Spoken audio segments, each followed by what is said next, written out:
Então, boa noite a todos. Vamos iniciar a nossa aula de hoje.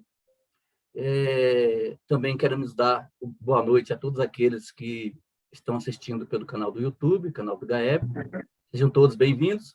Vamos, então, iniciar a nossa aula de hoje com a prece, como sempre fazemos.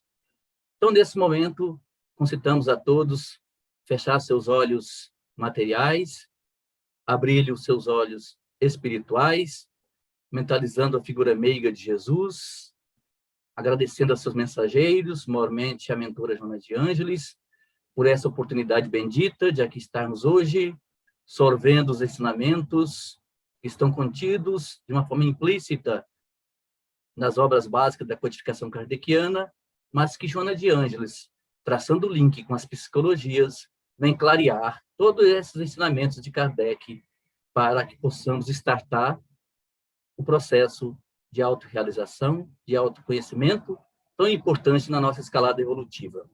Então, queremos, em nome da equipe espiritual que sempre nos acompanha, em nome de Jesus, nosso Mestre, sobretudo de Deus, nosso Pai, iniciar mais um encontro de estudos do nosso curso Série Psicológica Joana de Ângeles, em busca da iluminação interior da noite de hoje, rendendo graças a Deus.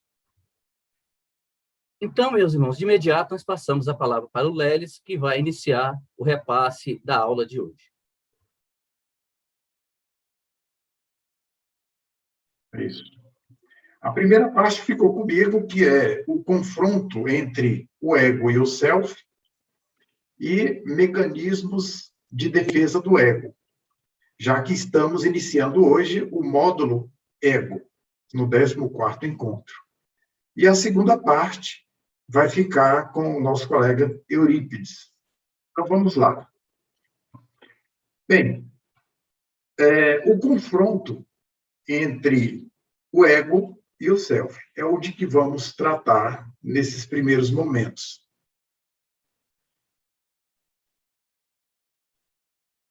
Invariavelmente, o indivíduo busca superar esse eu opositor frequente, adotando comportamento castrador, por intermédio do esforço consciente para suprimi-lo, o que redunda em grande fracasso, porque o polo que orienta o outro eu permanece vivo, embora disfarçado pela aparência que se adquire.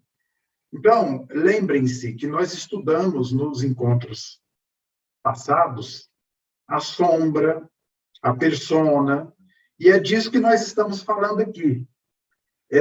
Na última frase, onde se diz aí, embora disfarçado pela aparência que se adquire, nós estamos falando de quê? Da persona.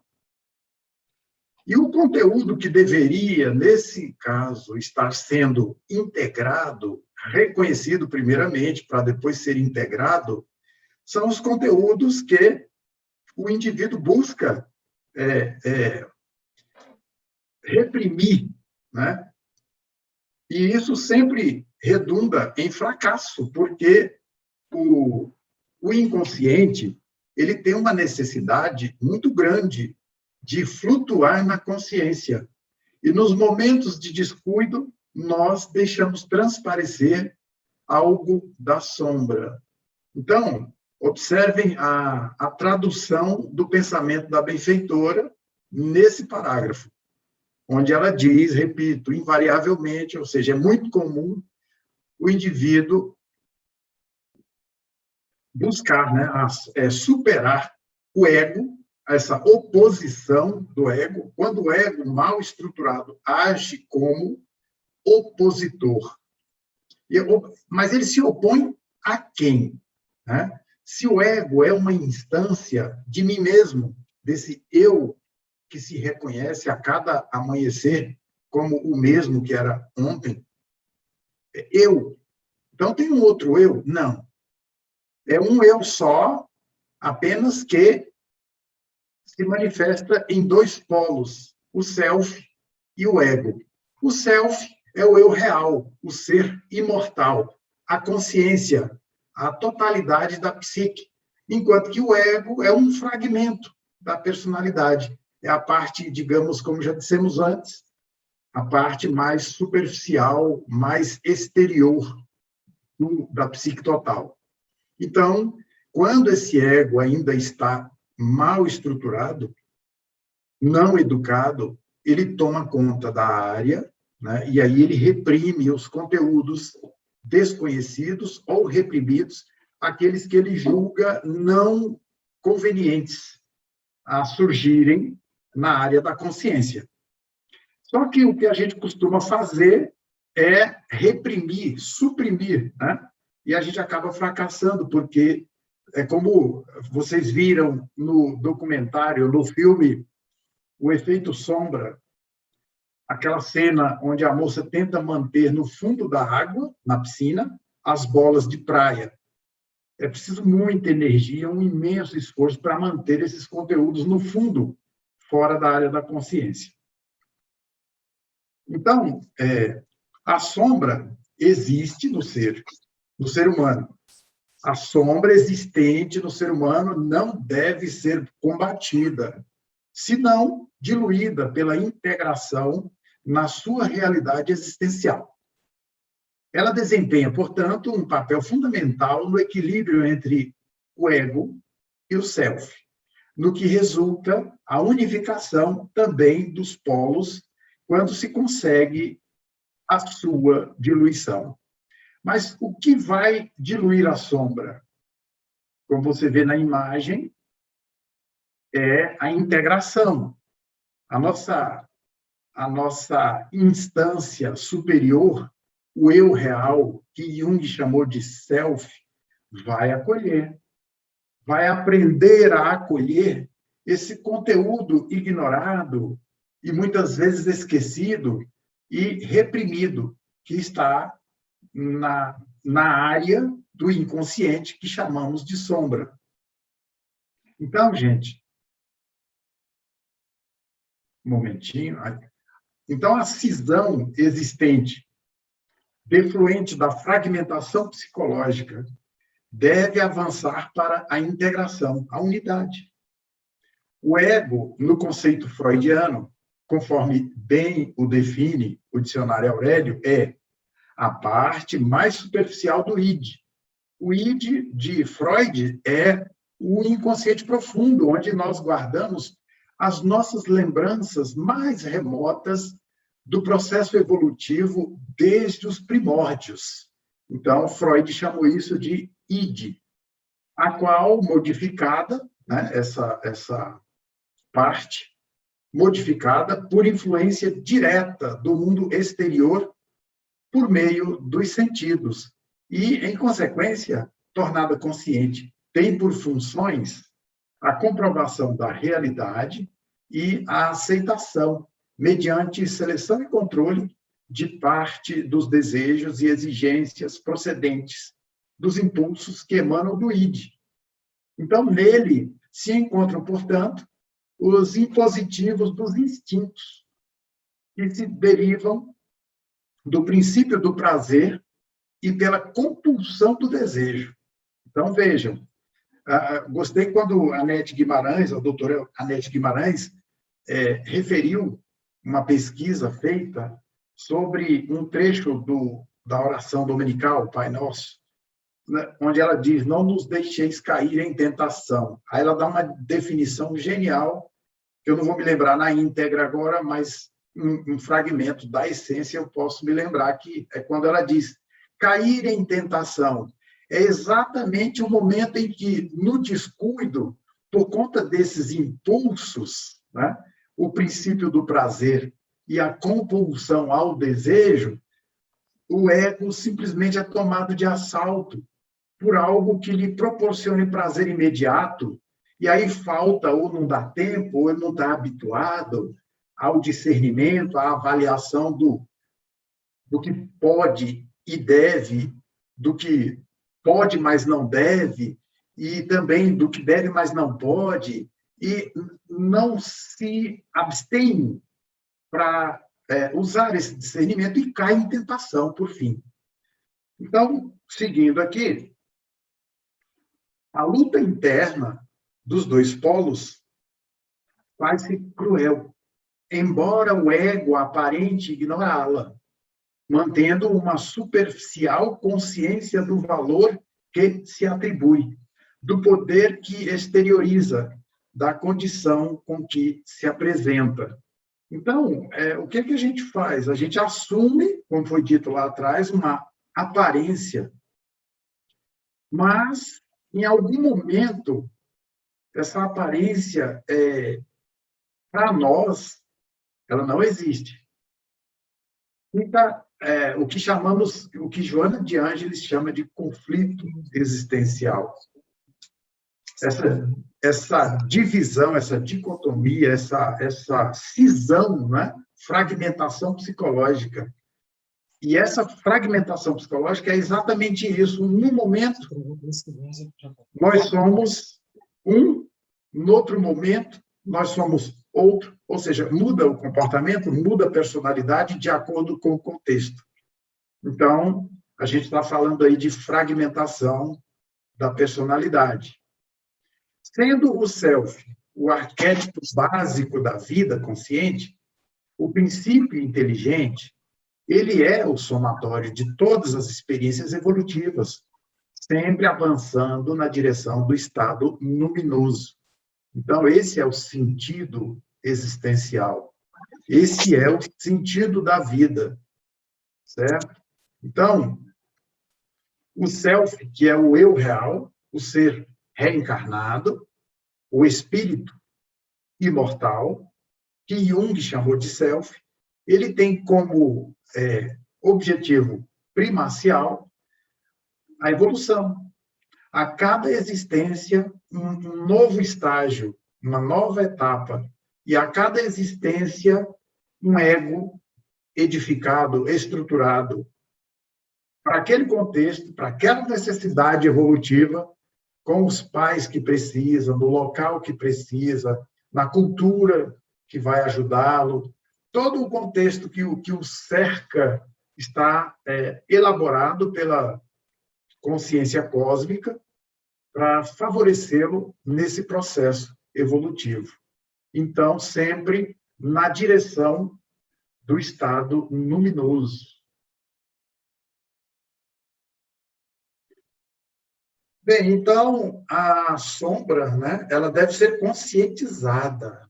Aqueles conteúdos que nós costumamos negar, ignorar. Então, conscientizar a sombra, diluindo-a mediante a sua assimilação, ao invés de ignorá-la, constitui passo avançado para a perfeita identificação entre ego e self. Quando você se tornou espírita, por exemplo, nós começamos esse processo. Nós demos início a esse processo de perfeita identificação entre ego e self.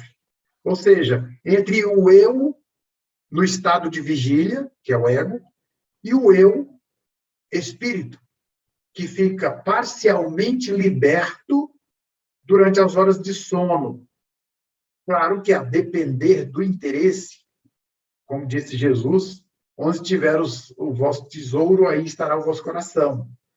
Então, dependendo do meu interesse, se o meu interesse é me transformar para melhor, sempre, então eu terei o auxílio da espiritualidade amiga, e esse eu real, espírito imortal, se desprende do corpo durante as horas de sono e é conduzido pelo seu guia espiritual, pelos seus espíritos familiares, instrutores, amigos, para atividades diversas que vão favorecê-lo nessa busca de iluminação interior.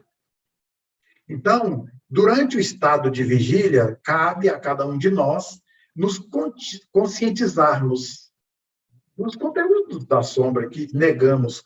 Eu vou voltar um pouquinho aqui, ó. Como vocês viram, nós temos ali uma irmã que adotou uma imagem idealizada, uma expressão egóica, tal, né, negando a sua realidade interior, quando, na verdade, claro, que a gente não está fazendo juízo de valor julgando pessoas, né? questões realmente de instrução para a jornada evolutiva. Então, conscientizar-se da sombra, diluindo-a, acolhendo mesmo. Esse conteúdo é meu, eu tenho determinados hábitos que eu considero inadequados, negativos, mas não adianta reprimir, empurrar para baixo do tapete, como se diz popularmente, ou colocar no porão, né? Porque isso vai causar um barulho, um incômodo permanente. Então, é melhor assimilar. O que devemos fazer com os nossos conteúdos negativos é assimilá-los, porque aí nós estaremos transformando, transmutando. Então, aceitar-se com naturalidade esses opostos é recurso salutar, terapêutico, para melhor contribuir-se em favor da harmonia entre os outros litigantes, que são o ego e o self. E aqui nós estamos falando de arquétipos e complexos. Se vocês se lembram bem dos encontros anteriores, todo complexo tem como base, como raiz, como apoio, como suporte, um arquétipo, né? Então, todo complexo está apoiado em um arquétipo. E no caso do ego aqui, o ego é um complexo, o primeiro de todos, né, na existência atual. E ele tem como base o arquétipo self. Inclusive, o self é o primeiro, o principal dos arquétipos, porque a partir dele é que se torna possível o surgimento de todos os outros, já que ele é o princípio inteligente, representa o princípio inteligente, a criatura divina, o ser divino. Então, os litigantes, no caso aqui, né, que a benfeitora está falando, a gente vai contribuir em favor da harmonia entre os outros litigantes, que são o ego e o self, né? Então, nós vamos fazer isso a partir do momento que a gente decidir nos conscientizarmos da nossa sombra e, a partir daí, diluí-la, assimilá-la, acolhê-la, né? Então, a gente vai reduzir muito essa luta entre o ego e o self. Eles param de ser litigantes para se tornarem uno. A luta, portanto, existente entre o ego e o self é saudável.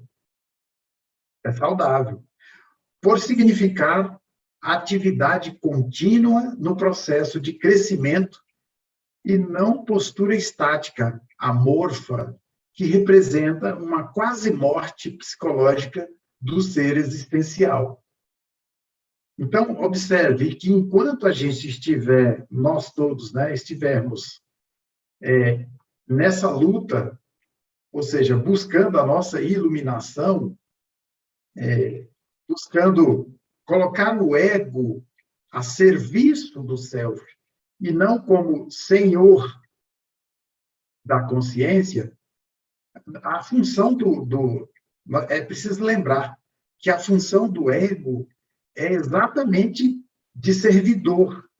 Ele tem que manter a conexão com o self para que nós estejamos sempre focados no objetivo principal da existência, sem eliminar, é claro, os outros objetivos do aspecto horizontal, né? As conquistas horizontais, aquelas que ficam, né? As conquistas realizadas durante a existência física, mas que pertencem ao mundo e que aqui vão ficar.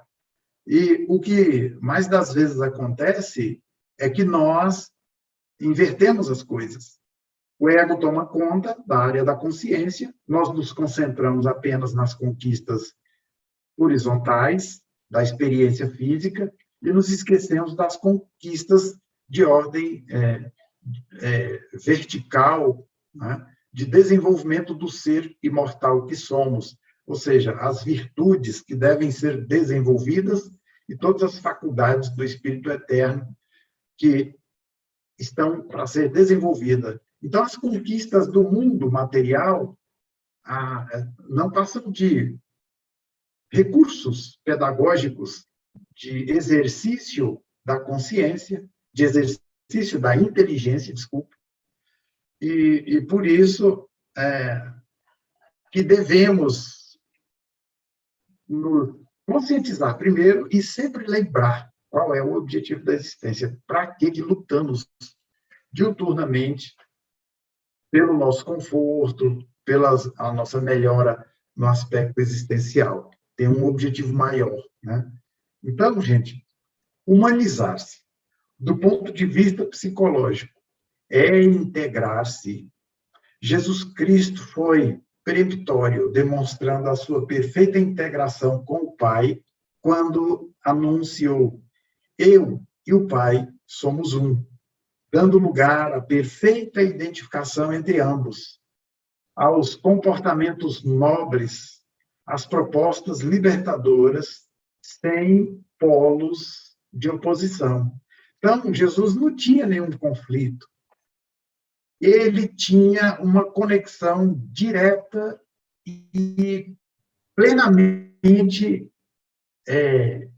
íntegra com a mente cósmica, com a consciência cósmica, porque ele já é um espírito crístico.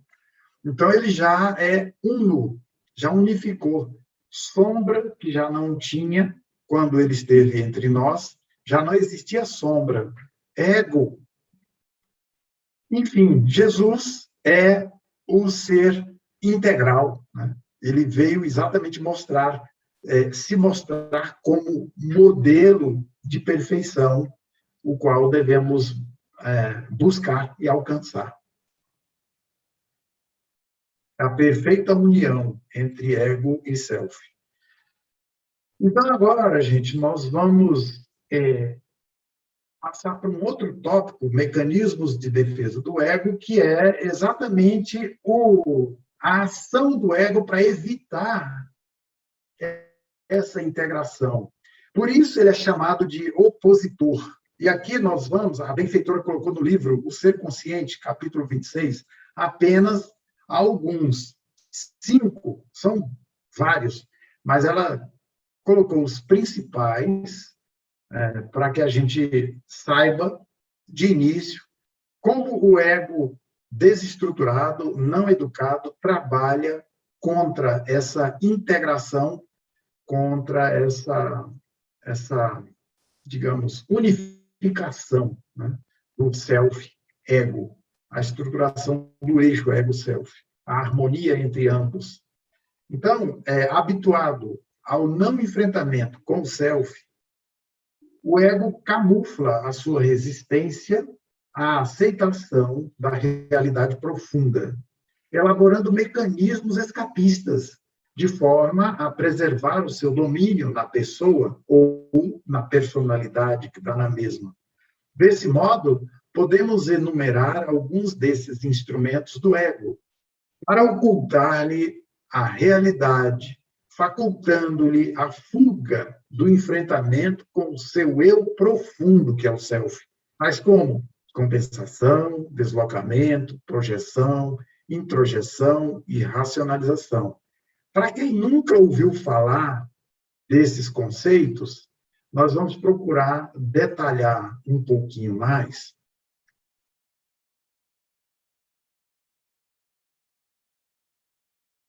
Começando ali do primeiro, compensação.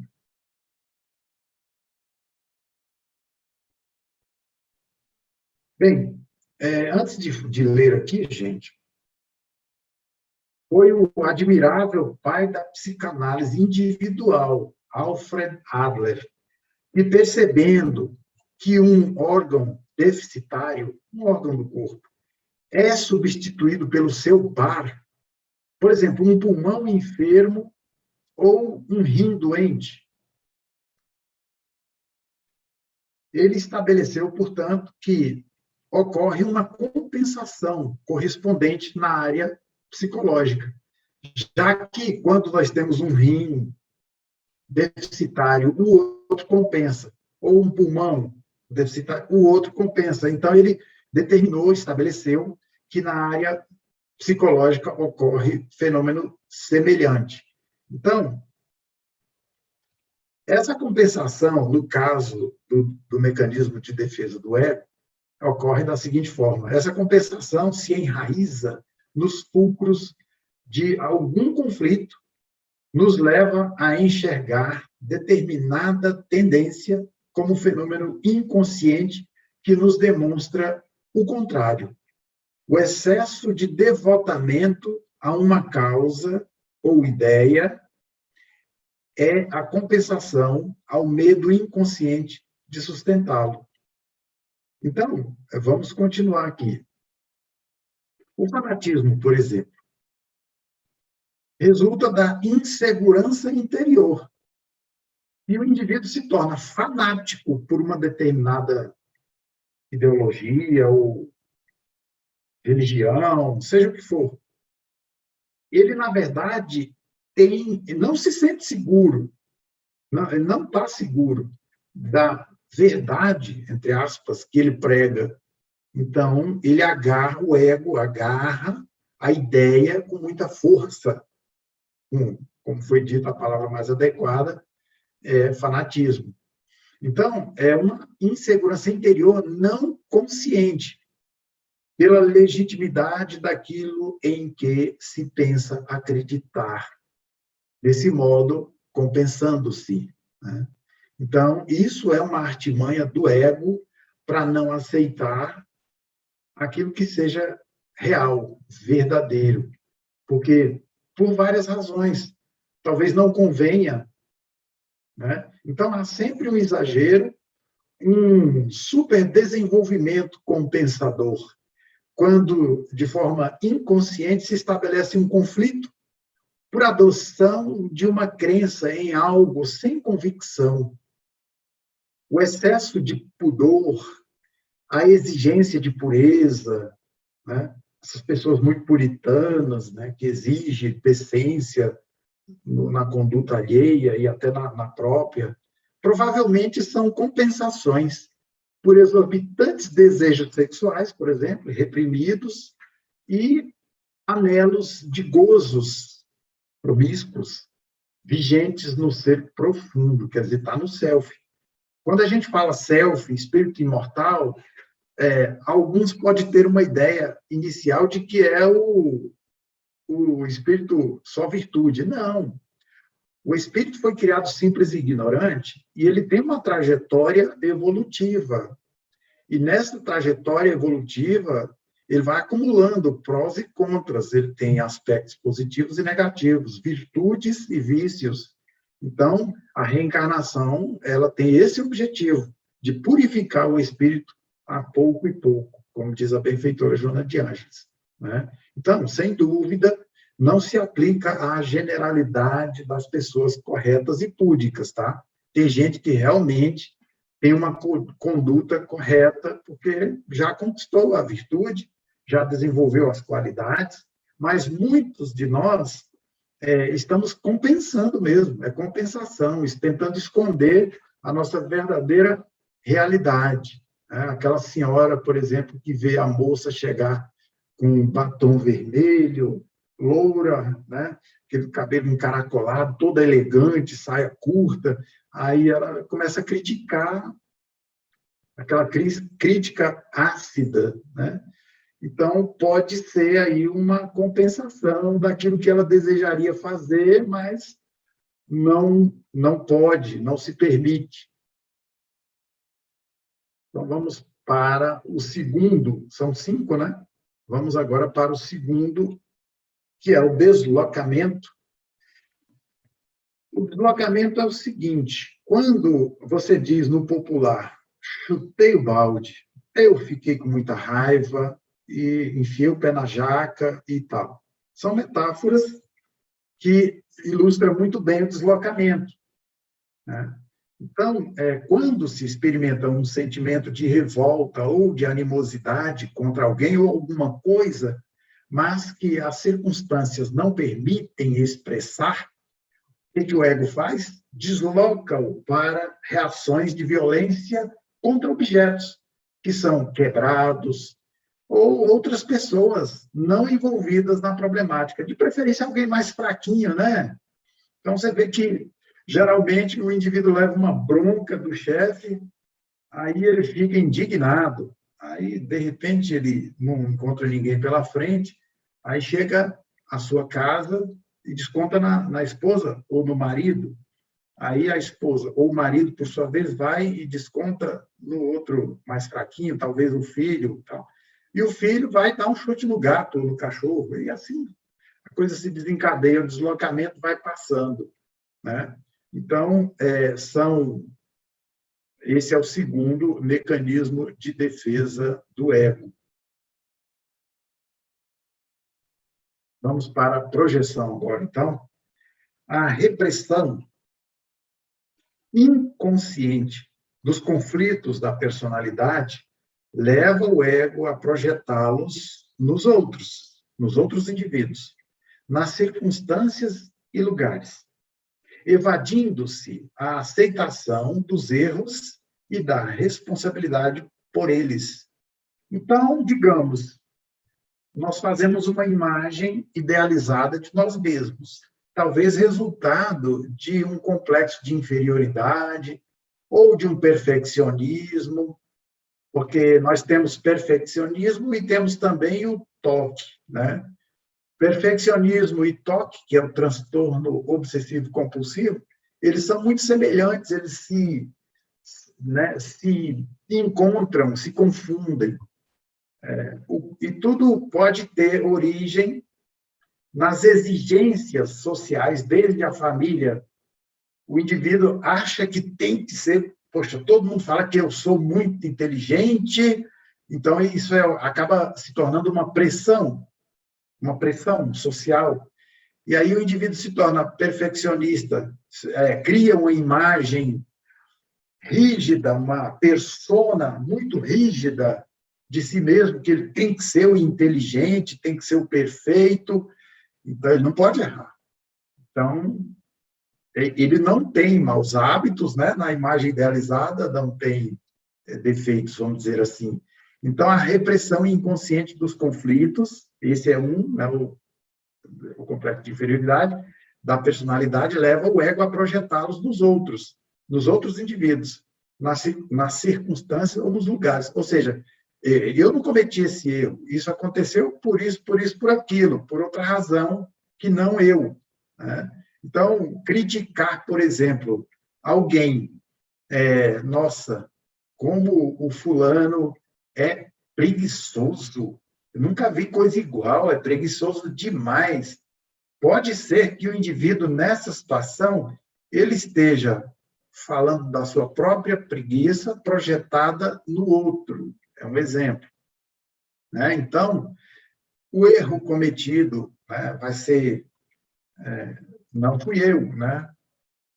Isso é culpa do fulano, do cicrano, do beltrano, e até se confunde um pouco com o que a gente vai ver mais adiante, que é a racionalização. Espera aí, deixa eu chegar lá para não confundir, né? Então, vamos antecipar. Então, tá. Passando para o próximo. Introjeção. Esse aí é mais um que está fortemente ligado também ao complexo de inferioridade. Bom, vamos ler primeiro. A pessoa introjeta-se na vida dos heróis, aos quais ama e com quem se identifica, aceitando ser parecida com eles. Assume-lhes a forma, os hábitos, os traquejos e trejeitos, o modo de falar e de comportar-se. Pode acontecer também que se adote o comportamento infeliz de personagens dos dramas do cotidiano, das películas cinematográficas, das telenovelas, das tragédias narradas pelos periódicos. Então, vai depender muito também, como foi visto aqui, dos conteúdos que a gente costuma depositar na nossa mente, né? Então, essa introjeção, o nome já diz, nós interiorizamos características que admiramos em outras personalidades. Nós já vimos, por exemplo, pessoas, acho que todos já viram isso, pessoas imitando um determinado sotaque para parecer melhor, né? Para se apresentar de uma forma que ela julga melhor. Então, modificando o modo de falar, copiando uma personalidade, se vestindo daquela forma, né? Da forma que a personalidade que ela admira se veste. E por uma rejeição provável de si mesma, do próprio modo de ser, talvez isso geralmente tem origem nas nossas experiências passadas, desde a infância. Então, desenvolve-se, assim, complexos diversos. Nós já falamos de inferioridade, que é um dos mais presentes, mais frequentes. Então, a pessoa não está satisfeita com a imagem que ela imagina que tem. Então, ela busca construir uma outra imagem com base em outra personalidade que ela julga ser a ideal e com a qual ela se sente melhor. Vou imitar fulano porque assim eu vou me valorizar e, portanto, vou me sentir melhor. Então, voltando aqui, introjeção é o quarto. Agora nós vamos, então, para o quinto. Racionalização. Racionalização é tentar, né, buscar fazer parecer bom aquilo que realmente não é. Então, é o mecanismo de fuga de maior gravidade do ego, por buscar justificar o erro mediante aparentes motivos justos, que degeneram o senso crítico, de integridade moral, assumindo posturas equivocadas e perniciosas. Então, sempre há uma razão para acreditar-se favoravelmente os atos, para acreditar, dar crédito favorável aos atos, mesmo os mais irrefletidos e graves, através das razões apresentadas, que não são legítimas. Fico tentando ali, né, justificar uma atitude negativa. Por exemplo, corrupção. Não é só na política, tem corrupção em todos os segmentos sociais. Mas o que a gente mais comenta no dia a dia é na política. Então, o político pode racionalizar dizendo, eu roubo mesmo, todo mundo rouba, normal. Se eu for o único que não rouba, eu não posso nem estar lá, eu devia sair de lá então, não tem nem como entrar e não roubar e tal. Então, são argumentos diversos que, em outros tempos, nós chamaríamos, do ponto de vista da filosofia, são sofismas. Né? Você pega um princípio verdadeiro e adapta, né, para dar crédito àquilo que é de seu interesse, aquilo que é de nosso interesse. É o discurso, né, sofisma. Então, minha gente, só para complementar um pouquinho mais essa questão dos complexos, desculpe, essa questão dos mecanismos de fuga do ego, é exatamente o que a gente falou lá no início. A fragmentação da personalidade, ela é decorrente dessa negação, dessa, digamos, falta de conscientização dos conteúdos da sombra. todos temos e é muito natural, perfeitamente natural. Nós estamos ainda na condição humana, ainda nem somos plenamente humanos, né? Estamos no trajeto ainda. E nessa condição, nós temos conteúdos negativos e negados.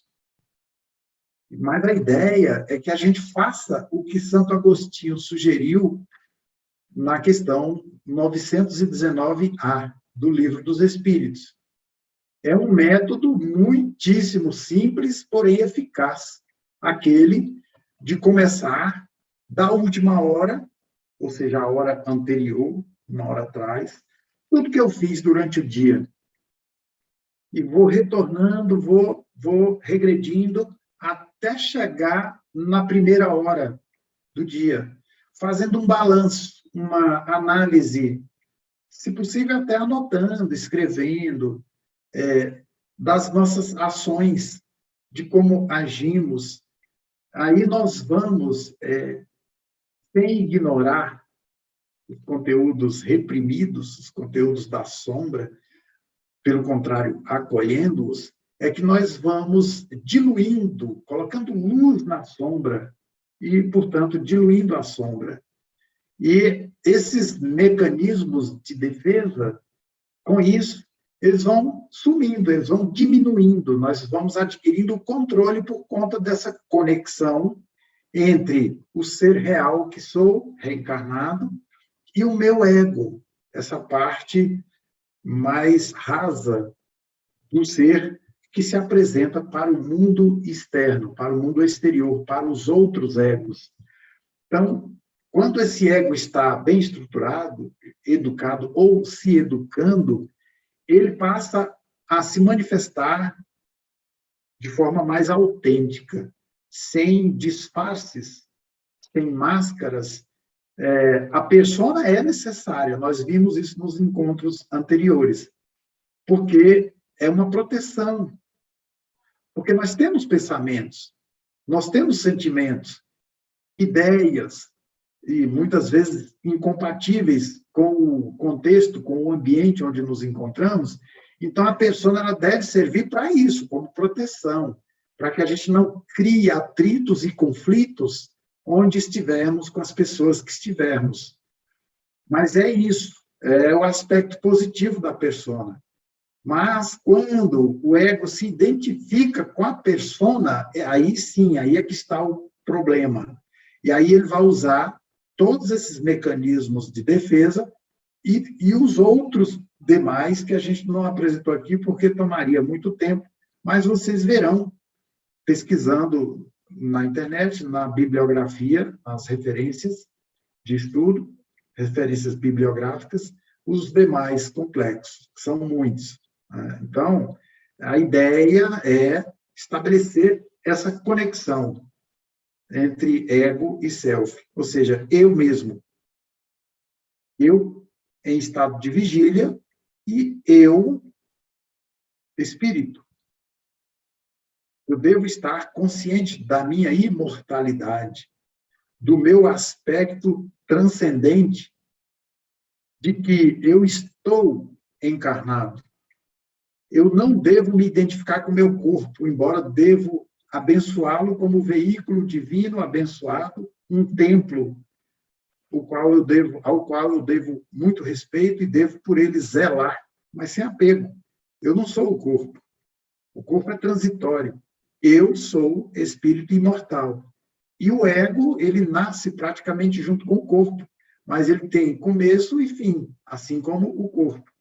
Quando abandonarmos o corpo, com o efeito biológico, com o fenômeno biológico da morte, aí nós voltamos à condição de ser imortal e aí nos deparamos com o nosso lado verdadeiro, com quem realmente somos. Aí já não tem como filtrar com o ego. Não se filtra mais com o ego. Observe o caso de André Luiz, quando chegou no mundo espiritual inferior. Não tinha como se esconder por trás da persona mais. Não tinha mecanismo de defesa. Embora ele insistisse nisso, Não tinha, né? Estava desprovido disso. Então, meus amigos, passar agora para o Eurípides, ele vai cuidar da segunda parte e nós paramos por aqui. Então, boa noite novamente a todos, né, que nós nos cumprimentamos hoje. Ficou-nos sobre a responsabilidade o tema fugas psicológicas. Na verdade, esse termo fugas na psicologia, ele já foi usado por várias escolas, né? A psicologia evolucionista, por exemplo, baseada nos ensinamentos de Darwin, ela vem nos falar sobre o medo como causa de todas as fugas e fala da questão da fuga ou combate. Ou a pessoa foge ou combate o problema. E também a escola comportamentalista vem nos falar da fuga ou esquiva. A pessoa que, diante de um problema avistado, ela está ainda de fora, ela, com medo de enfrentar esse problema, ela se esquiva, ela vai embora. Já outro, enquanto está no meio de uma reunião, de algum local, e acontece algo que o desagrada, ele foge da situação, é chamada fuga. E vamos encontrar também na psicanálise de Freud, como o Léo já bem nos colocou, alguns mecanismos de defesa do ego. Alguns chamam de mecanismo de defesa do ego, outros de mecanismo de fuga do ego, mas acaba sendo a mesma coisa.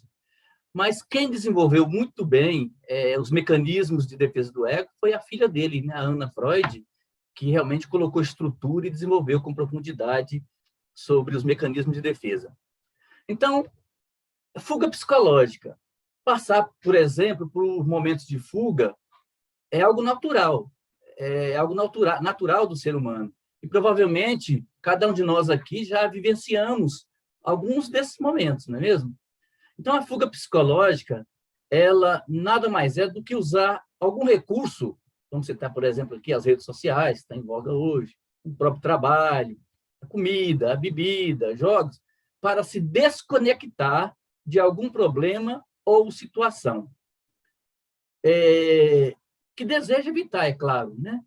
Então, fugas psicológicas são articulações, vamos dizer assim, do nosso cérebro, segundo nos fala Joana de Ângeles, para que a pessoa não veja o que está acontecendo, para evitar que a pessoa sofra como um sono, ela cita lá a tosse, a amnésia, né? Consumismos, e assim vai. Então, este movimento transferencial de conteúdos psíquicos para os arquivos mais profundos pode ocasionar o fenômeno denominado fugas psicológicas. Agora, é normal que ocorram algumas fugas psicológicas, né? Muito bem já falado aí pelo nosso irmão Lelis, como maneira de neutralizar o excesso do volume de responsabilidades a que somos submetidos todos os dias. Ou seja, até certo ponto, este fenômeno é salutar, vamos dizer assim, para manter a nossa saúde mental. Joana de Ângeles nos diz, no livro Conflitos Existenciais, que as nossas altas cargas emocionais normalmente são suportadas pelo nosso sistema nervoso central, transferindo-as de localização. E nos diz ainda que, devido aos estímulos recebidos, nosso sistema endocrínico, né, o glandular, ele responde produzindo hormônios específicos que são distribuídos por todo o organismo. Desse modo, o self, o espírito eterno que somos, seja o desencadeador das emoções, a maquinaria orgânica tem, então, essa finalidade de expressá-las. No entanto, gente, as sucessivas descargas emocionais perturbadoras, os nervos são sobrecarregados, vamos dizer assim, e, invariavelmente, transferem aquelas que são mais difíceis de serem contornadas e aceitas para os arquivos inconscientes, dando lugar, desse modo, às fugas psicológicas, né, que assolam muitas pessoas. E Joana irá nos dizer em Conflitos Existenciais. Ao invés dos enfrentamentos dos problemas com naturalidade, determinadas predisposições emocionais impedem a aceitação das ocorrências mais exaustivas. produzindo um mecanismo automático escapista, mediante o qual parece livrar-se da dificuldade, quando apenas a posterga. Esse fenômeno se faz tão natural e repetitivo que a pessoa deixa-se mascarar por fatores opressivos, que terminam por vencê-la. E a maioria das pessoas não tem nenhum interesse em compreender o mundo em que vivem. Há pessoas que jamais questionam isso, porque não querem saber nada sobre elas mesmas, preferem viver, vamos dizer assim, de ilusão.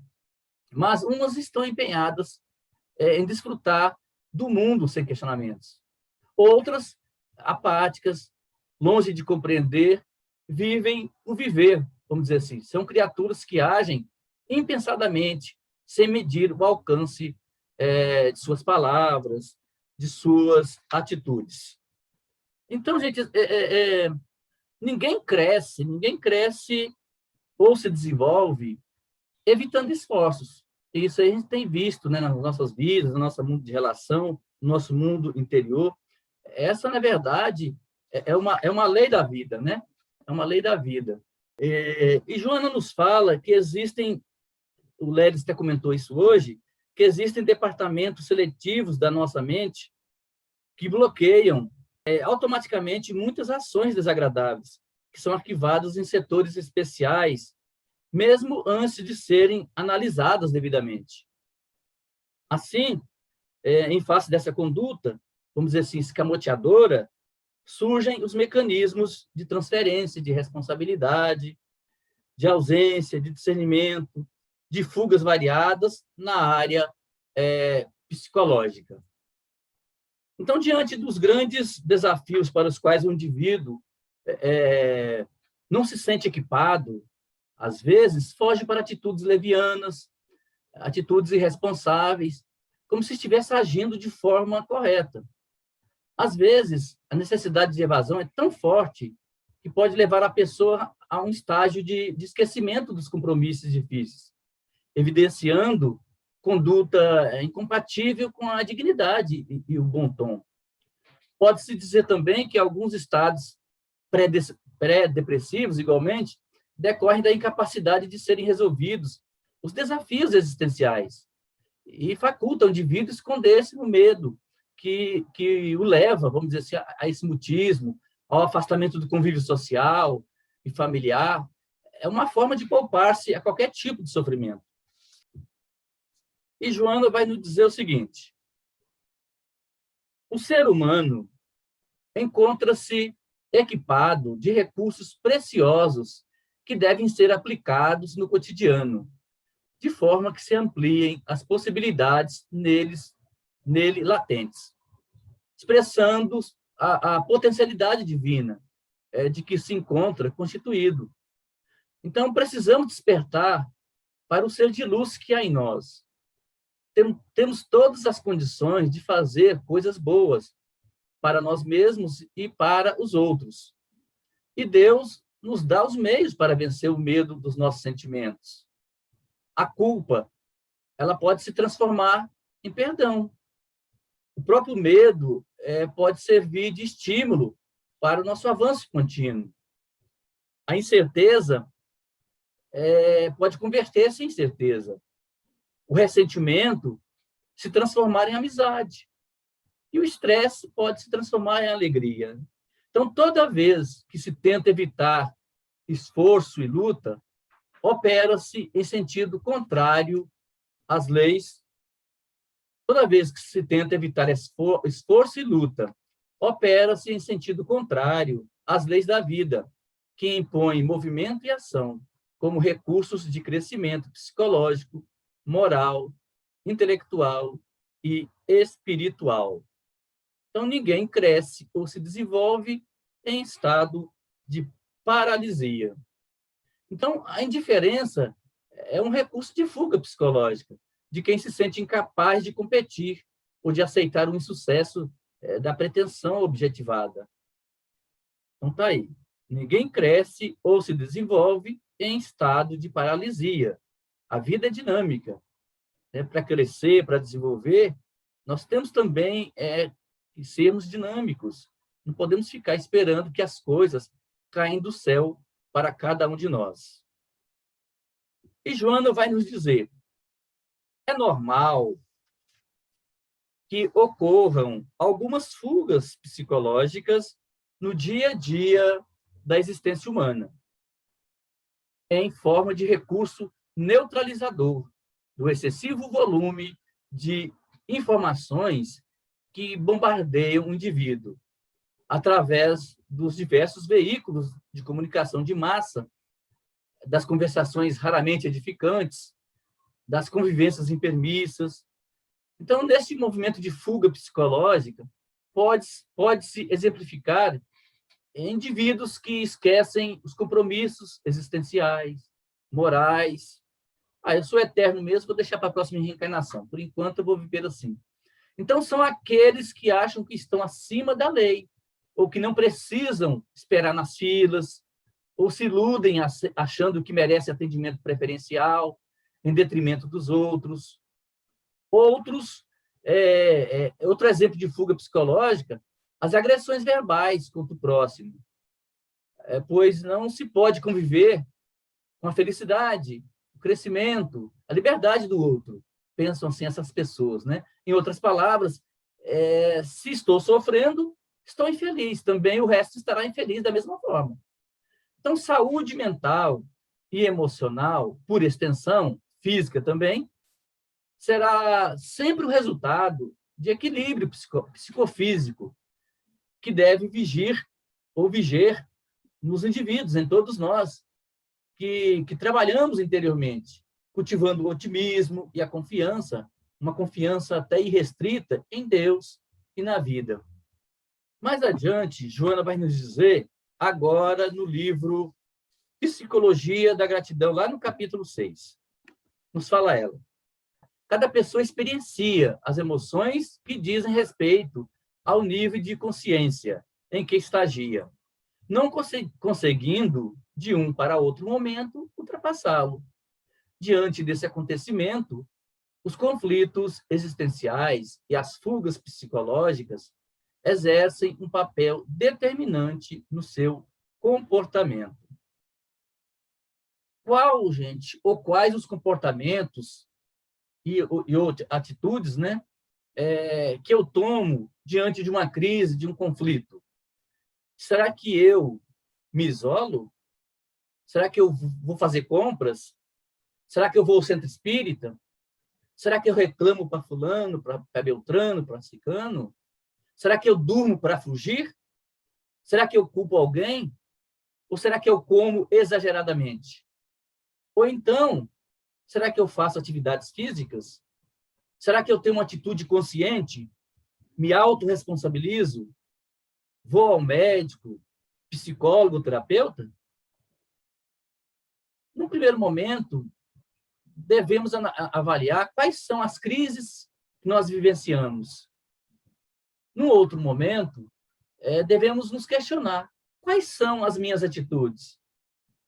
Quais são os meus comportamentos? Como me comporto perante as crises que estabelecem em minha vida? Para as crises, conflitos que surgem em minha vida? Será que eu tenho uma atitude passiva? Ou eu tenho uma atitude de projeção, de querer culpar o mundo, querer culpar a Deus, querer culpar a todos, ou me transformo em alguém que é responsável pelas crises que vivencio? Então, esses conflitos são resultado, gente, de heranças ancestrais também, né? Quando foram cometidos atos que atentam contra a ética, o bem proceder, dando lugar ao surgimento da culpa, que se transforma em aflição e desgaste do equilíbrio, do nosso próprio equilíbrio. E também surgem como decorrência do processo de desenvolvimento ético, moral, sendo aceitos como naturais e, portanto, frutos da sombra. Ou seja, muitas das causas das crises, conflitos existenciais, se encontram em nossas reencarnações transatas, pelo uso do livre-arbítrio e fuga das leis divinas, que são eternas e imutáveis, como eu falei anteriormente, Sabemos que devemos pautar as nossas vidas dentro das leis de Deus, que são eternas e imutáveis, conforme nos fala o livro dos Espíritos, na questão 615. Mas muitos de nós, sabedores que somos, que a vida para nós é eterna, postergam certas atitudes, certos procedimentos que deveriam se coadunar com as leis divinas, porque por saber que a vida é eterna, vou deixar para a próxima reencarnação, para a próxima vida, enfim. Então, outras advertências também, gente, da atual existência, e muitos são tormentos voluntários, por cultivarmos um ego adoecido que enxerga somente as coisas passageiras, se esquecendo das necessidades eternas, esquecendo da necessidade do encontro com o sagrado.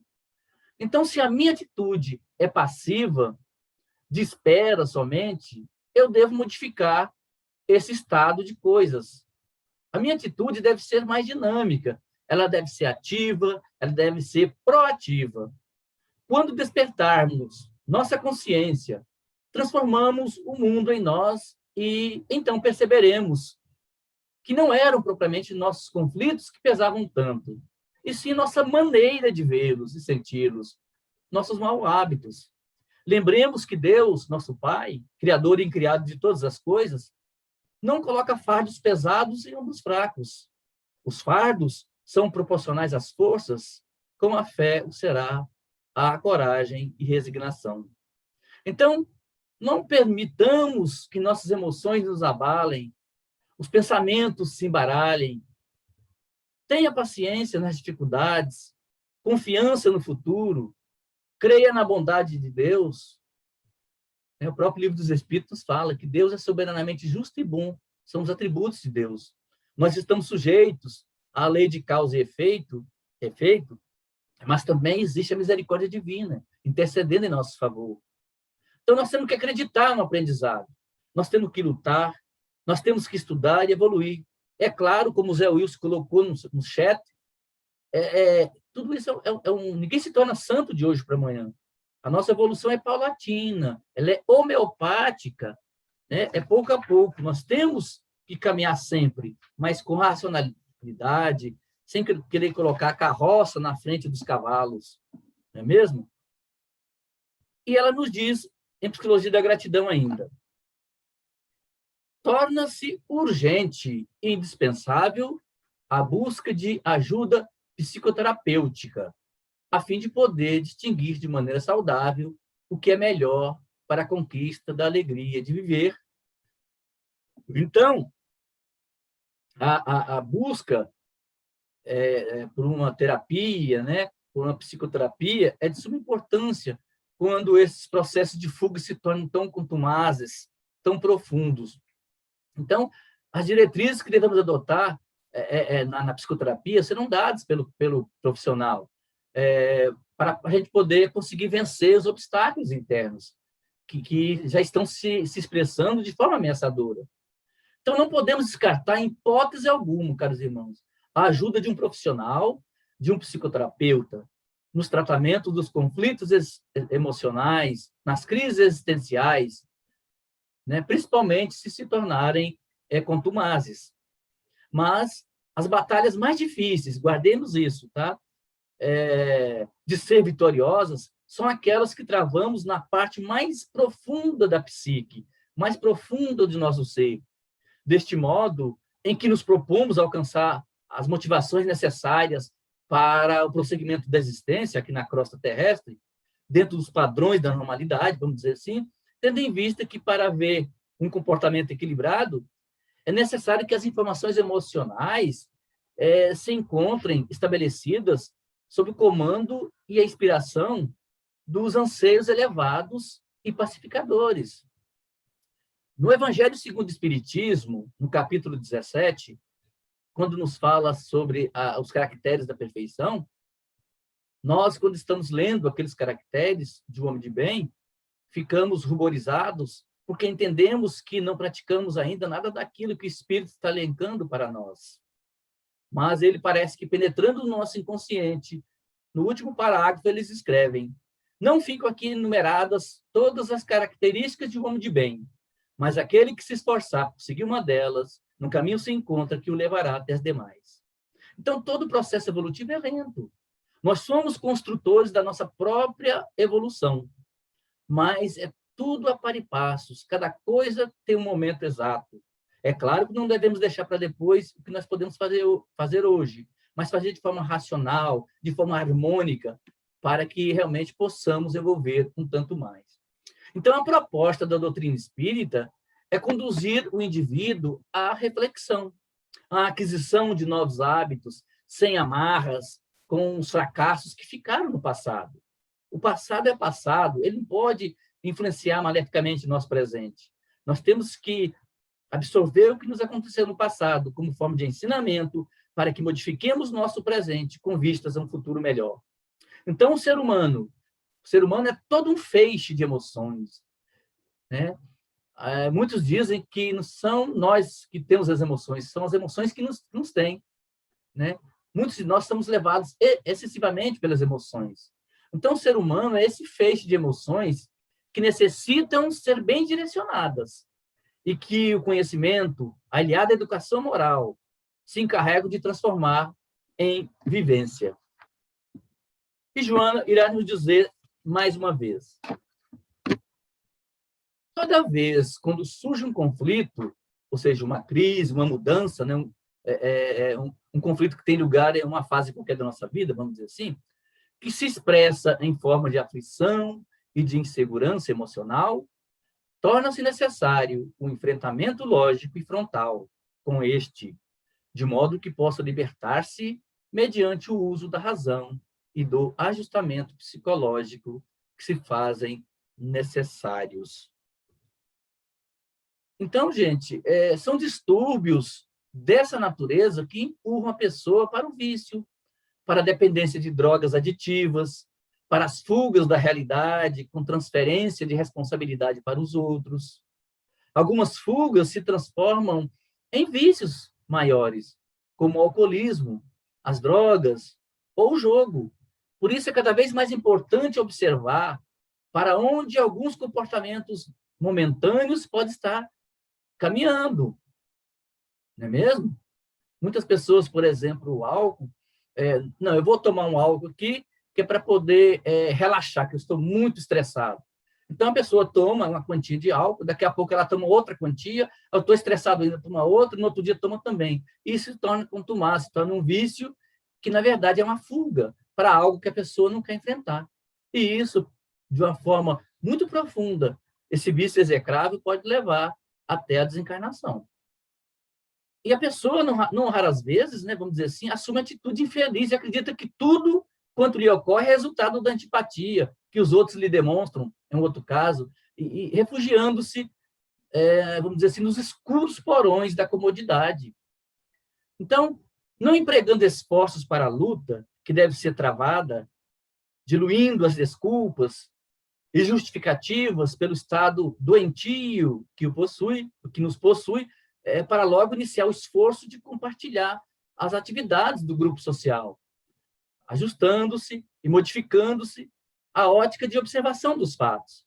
Então, e Jung observou isso, o processo de individuação, de autorrealização, ela se dá de duas formas: interiormente, através do encontro comigo mesmo, e através do grupo social, do encontro com o outro, onde nós vamos trocar experiências, onde eu vou ensinar e receber ensinamentos, para que possamos, uma vez que somos irmãos, filhos de um único Pai, evoluir, né, de uma forma harmônica, todos nós contribuindo uns para com os outros nesse processo, né, de atingirmos a plenitude esperada. Então, o conflito, a crise, enseja a coragem, e deve ensejar mesmo, para ser realizadas mudanças de paradigmas, assim como de condutas, sempre objetivando resultados mais saudáveis e práticos, resultando em nosso crescimento pessoal. Estamos aqui, gente, na crosta terrestre, para aprender, para crescer, para evoluir. Nós não estamos aqui para sofrer. Nós estamos aqui para sermos felizes, para construir essa felicidade. É claro que, através da lei de causa e efeito, de ação e reação, a lei do karma, né, através das reencarnações aqui na crosta, onde nós pedagogicamente estamos, nós precisamos ressarcir certos débitos, nós precisamos encurtar a cordinha da evolução. Mas nosso objetivo aqui é a conquista da felicidade, é o crescimento, a evolução. E o que dá sentido à vida é progredir, através dos desafios diários que cada um de nós enfrentamos no nosso dia a dia.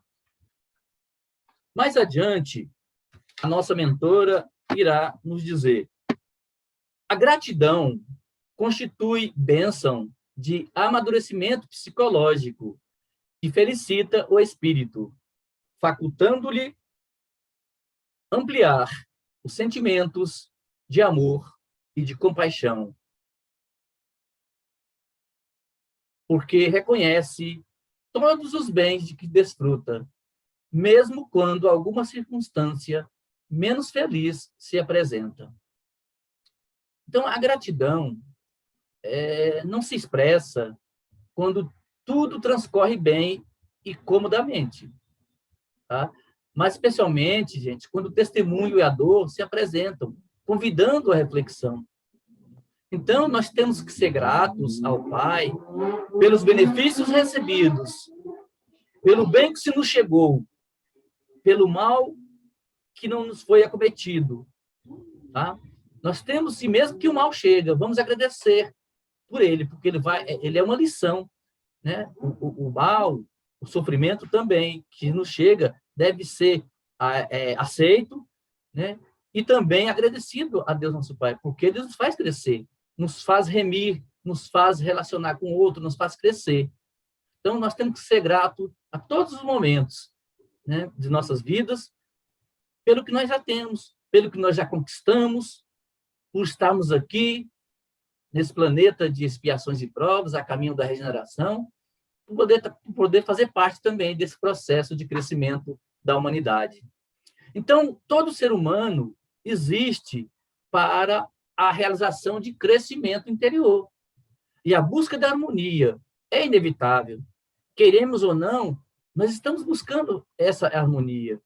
Muitos, pela vontade, estão um passo adiante de nós, e outros, quase que compulsoriamente, estão adquirindo essa harmonia interior, que advém da prática das boas obras, do esforço ingente de cada um de nós de sermos um homem de bem, de praticarmos as boas obras, de praticarmos os ensinamentos, o Evangelho de Jesus, que está ali no Evangelho segundo o Espiritismo, o ensinamento moral do Cristo, que é o maior tratado de psicoterapia que se tem notícia, e que se nós introjetarmos aqueles conhecimentos, aqueles ensinamentos, mas, acima de tudo, praticarmos-los, vamos nos sentir e ter condições de crescermos um tanto mais e de vencer os nossos problemas, nossas dificuldades, os nossos conflitos.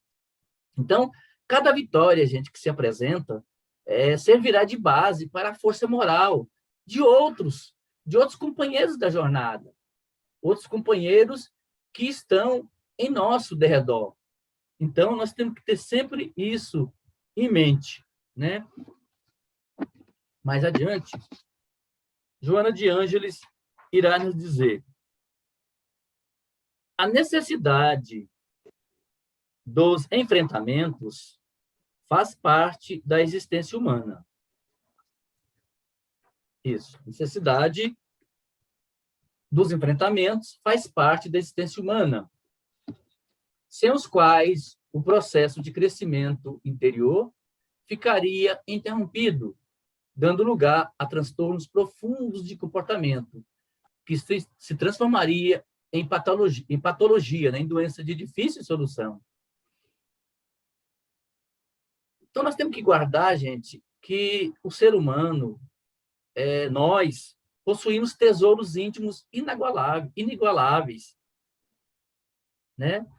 É claro que, para descobrir isso, nós temos que volver a olhar para dentro de nós mesmos, dar esse mergulho interior, ter coragem de acessar a nossa sombra.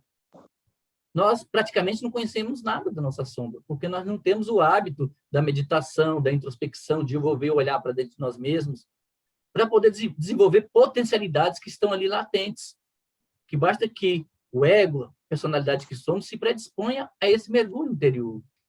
Esses elementos que estão ali, eles não foram explorados ainda, né, conscientemente por nós. através de pequenos exercícios de afirmação da nossa personalidade, de autodescobrimento dos valores adormecidos, que funcionam como terapia valiosa. Então, à medida que alcançamos patamares mais elevados, outros surgem, convidativos, demonstrando que não existe pouso definitivo para quem deseja a plenitude. Então, parece até que a nossa evolução ela não acaba nunca, né? Mas, na verdade, nós estamos ainda no planeta, ainda é muito atrasado. Então, se nós adquirimos um patamar de conhecimento, de amadurecimento psicológico, de evolução, nós estamos preparados para dar voos mais altos, de alçar, né, voos mais altos nessa caminhada da montanha da evolução. A cada ponto na montanha da evolução que nós caminhamos e olhamos para trás, nós vamos vislumbrar muitos conhecimentos, né, que já adquirimos, que já absorvemos, que já está aqui no nosso perispírito, já está aí no nosso inconsciente. Então, nós temos condições de prosseguir nessa caminhada evolutiva e subir um pouco mais para que novas atividades, novas tarefas sejam nos dadas para que possamos também contribuir com o progresso do outro e do próprio planeta. Nós somos co-criadores, nos diz André Luiz, em mundo menor, né? Nós temos que ser co-criadores um dia, em grau maior, vamos auxiliar o Cristo na co-criação, não é mesmo? De tudo que existe. Por enquanto, nós estamos mais perto do ponto de saída do que do ponto de chegada. Nós objetivamos a plenitude, e nós não podemos esquecer isso jamais. Então, a verdadeira, gente, saúde psicológica, ela não anui, tá, com a precipitação, nem com o destemor. Ou seja, nós não temos que ser precipitados, fazer as coisas assim por fazer, para atingir o objetivo geral, mas sem qualidade. E também não podemos ter medo de enfrentar dificuldades, ter medo do amanhã, ter medo do hoje, né? Porque isso vai nos levar às fugas psicológicas, aos mecanismos de defesa do ego, que são necessários, mas que nós temos que sobrepujá-los para crescimento e para que o self se sobressaia. O espírito eterno que eu sou, não é mesmo? Então, a prática das boas obras oferece encorajamento para cada um de nós para realizações mais amplas nos relacionamentos interpessoais, na convivência social e no amadurecimento da realidade pessoal de cada um de nós. Nós temos que procurar praticar as boas obras também, não é mesmo? Emmanuel, no livro Consolador, nos fala que as duas asas que vão nos impulsionar para Deus é a asa do conhecimento, mas também a asa do coração. Tiago já asseverava, a fé sem obras é morta. Nós temos que crescer não só em conhecimento, de absorção desses ensinamentos da Joana de Ângeles, mas também, a par desses conhecimentos, exteriorizá-los em forma de ações, de prática de boas obras, para com os nossos familiares, para a constituição que frequentamos, para um esmolé que encontramos na rua, vibrando positivamente pelo nosso país, pelas pessoas, pelo nosso mundo, não é mesmo? Tudo isso depende de cada um de nós. Então, para o nosso crescimento pessoal, e esse é um dos objetivos primaciais da nossa estada aqui na matéria, temos que colocar em prática os ensinamentos de Jesus. Normalmente aquele que está lá no ensinamento, entrai pela porta estreita, porque larga é a porta da perdição, e espaçoso o caminho que a ela conduz, e muitos são os que por ela... Então, muitos de nós que ainda pretendemos passar e continuar na porta estreita, é a porta que nos faz absorver, adquirir essas fugas psicológicas, a nos apegar aos mecanismos de defesa, as muletas psicológicas, são as portas largas. Poucos de nós nos predispomos a passar pela porta estreita. É aquela porta que exige renúncia, né? É a porta que exige persistência, é a porta que exige uma vontade ativa. Então, tudo isso faz parte da porta estreita. É a porta que nós temos que passar, que nós temos que procurar absorver os ensinamentos para que tenhamos condições de ser pessoas melhores amanhã do que somos hoje. É estreita a porta da salvação, nos fala o Evangelho, porque a grandes esforços sobre a si mesmo é obrigado o homem, que a queira transpor, para vencer suas más tendências. Todo esse processo de individuação, de autorrealização, de melhoria, de enfrentamento das nossas fugas, dos nossos conflitos, das crises que se dizem modernas, que estão aí nos dias odiernos, né? Então, nós temos que volver-se olhar para dentro de nós mesmos, adquirir resistência e jamais olvidar da prece. A prece tem que ser realmente um auxiliar eficaz que vai nos auxiliar a vigiar as nossas ações, o nosso proceder, as nossas vidas, para que tenhamos condições de suplantar todas essas dificuldades no caminho e realmente sermos pessoas melhores amanhã do que somos hoje. Boa noite para vocês. Délis? Bem, meus amigos e amigas, colegas de estudo, vamos continuar e intensificar um pouquinho mais a nossa união de pensamentos e de sentimentos, muito agradecidos a Deus, nosso Pai, a Jesus, o nosso mestre maior, e a toda a equipe espiritual que nos assiste. Que Deus abençoe a nossa casa, o grupo de assistência espiritual Eurípides Barçanufo, que no plano físico se encontra fechada, mas certamente nas outras dimensões da vida, aquelas que não podemos ver com os olhos físicos, a atividade é intensa como sempre foi. E alguns de nós certamente estaremos lá, estamos lá, enquanto livres do corpo, trabalhando, estudando, recebendo os benefícios e também distribuindo, crescendo, evoluindo.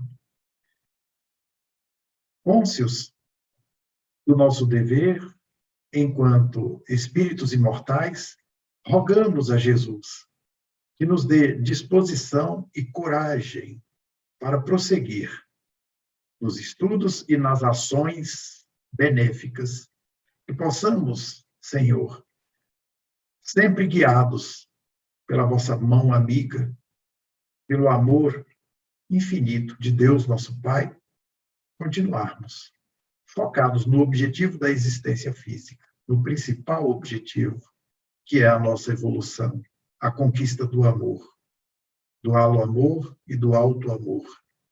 Com esses pensamentos, na certeza de que estamos todos amparados e rogando amparo, bem-estar, esperança, saúde para todos aqueles que se encontram em aflição nesse momento, em razão da dura realidade que o planeta vive, nós rogamos, Senhor, que esteja conosco em cada minuto, em cada dia, durante toda a semana, até o próximo encontro, e que assim seja.